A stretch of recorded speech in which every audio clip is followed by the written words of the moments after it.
streets. Because before, you know, you had redevelopment for a number of years, and that was their responsibility. And then when that funding went away, there was a CBD, which is like a business district, commercial business district that was established. That dissolved. So then the money for cleaning up the street was coming from them. So now we're trying to, like I said, with DPW and with HSA, we're trying to hire people from the neighborhood to clean the streets and pay them. So that's a pilot program that we're currently working on. So they started a couple of months ago, and I think it's going well. But you know, there's that's their responsibility. So I'll let them know that we're still getting this. But that's what we're doing. Yeah. What's your plan to help improve the overcrowding in public housing?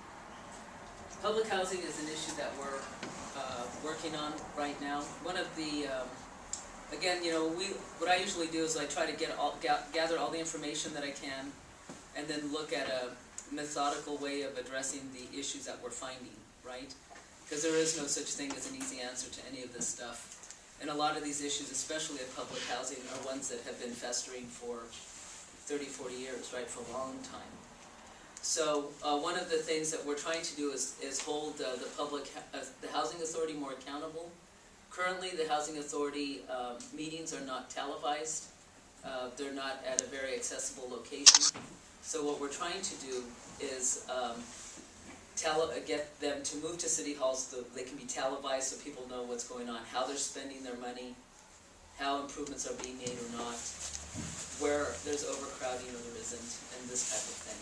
I've been spending a lot of time at the Housing Authority sites. I'm set up 2 meetings every week for the past month. And when I first was appointed in January, I also did some visits. I think that we need to bring more resources to the sites. They have a lot of community rooms that are underutilized. So one of the things that we're going to try to do is, there's some rooms that have computers but no one to teach the residents how to use those skills. So over the past few months we've been trying to bring people to a couple of the sites to train residents on how to use computers. So we're trying to bring more resources to the public housing sites so that when residents don't want to leave the sites to access certain types of services, they have them there. So we're trying to improve things gradually. Rosa Parks is a senior center. We're working with Department of Aging and Adult Services so that they can bring a social worker there to help the seniors, you know, at least a part-time social worker, because right now there's nobody there working with the seniors on programming. So they have $1 million facility, but no programming for the seniors on anything. As far as the overcrowding, that's something that I have not heard much about that yet, so it's something I'll bring up to my aide. I worked with one of my aides, Dominica Henderson, worked for 4 years at the Housing Authority, so I'll let her know that that came up today.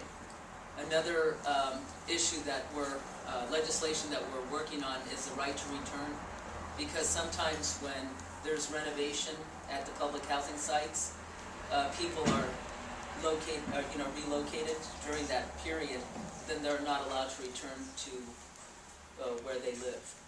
So we're working on legislation so that they have a right to go back. Because West Side, I think, is one of the areas, was one of the sites where there's going to be some, renovation, and some of the sites in the Bayview. Yeah. So we're just kind of gradually working on some of those issues, and I've been very concerned that the grounds of some of the housing sites are really under cared for. So I think that they need to do more to make sure that the environment that people live in doesn't look the way it looks at some of the sites currently. So we're working with the Housing Authority closely to see some improvements as far as quality of life is concerned. It's one of our priority issues, actually.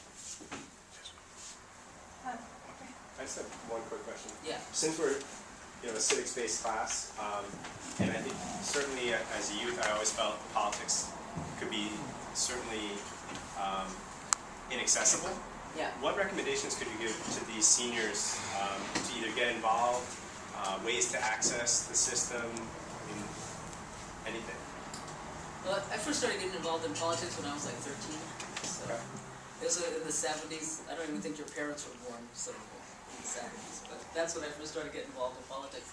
So in Fresno, I grew up in Fresno, and I used to be a part of some anti-nuclear group called People for Safe Energy. So I went to, my mom would let me go if this guy Larry Levine was my assigned to me, so I would go with him, and she trusted him, so then I could go to all these rallies. So my first protest was in Avila Beach and Diablo Canyon, and it's a nuclear power plant that's built right next to an earthquake fault. So we were trying to stop them from, moving forward, and we lost. It's still going, but it was my first political involvement. So I think that there's always something, there's Sierra Club, it depends on what you're interested in, right? There's this group called SF Rising, if you're interested in doing community group work and communities of color or whatever. So there's always a place to find to get involved if you're feeling passionate about an issue. And then certainly if you're interested at all in being involved in anything, that has to do with politics, you're welcome to contact my office, and I'll sit down with any of you, and we can talk about options that you might have to get involved. Whether it's, we could always use help on my campaign, but there's like,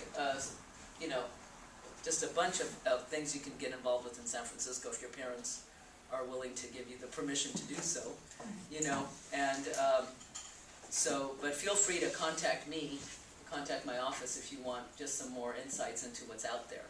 And we're happy to help you plug into what's of interest to you, because there's all kinds of things going on in this city. Bike Coalition has pretty exciting programs.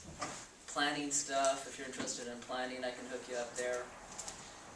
But issues that impact communities of color, I know all kinds of folks doing work in those areas. So just let me know, if you're interested. Thank you so much. Yeah. Yeah, thank you so much for your time. Yeah.